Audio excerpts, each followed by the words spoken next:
ஆளுநராகிய அருளேக்கர் அரை மனதோடு எழுதி கொள்ளும் கடிதம் இது. அதாவது 3 படத்துல தனுஷ் கடைசி நேரத்துல சாகும் போது சைக்கோ ஆகி இந்த பக்கமும் அந்த பக்கமும் பார்த்து எழுதி இருப்பாரு.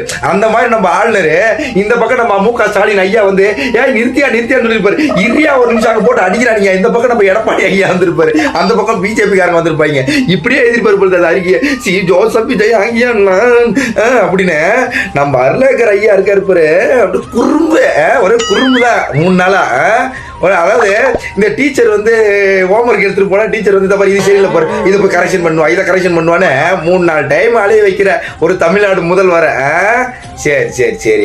அதாவது பசங்க பொறுமையா இருந்ததுக்கு காரணம் என்னன்னா வேற ஒரு டென்ஷன் இருந்தானுங்க ஊக்கி போட்டு. அதாவது ரவ பிசிங்கனாலும் நம்ம இருளேக்கிற ஆகி இருட்டு உலகத்துல போட்டு கும்முன்னு கும்பிட்டு இருப்பானுங்க. சரி ஓகே நடந்தல வாயிலடி ஆளுநர் பவர். ஐயோ மன்னிச்சிருங்க ஆளுநர். சரி 3:30 மணி வரைக்கும் கொஞ்சம் பதமாக தான் பக்குவமா இருக்கணும். ஐயோ சைஸா தலுக்கா இருந்தா தான் வேலைக்கு ஆகும் பொழுது.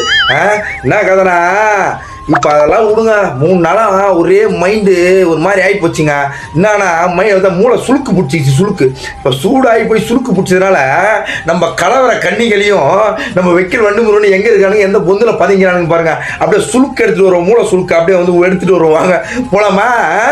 அங்கதான் அவனுக்கு கதறி அழுதுகிறானுங்களே இவர்கள் இவர் வேற நடுவில் போட்டு பொல போடுகிறானுங்க நம்ம வெக்கில் வண்டு முருகனை. இந்த வரேன்டியாய்.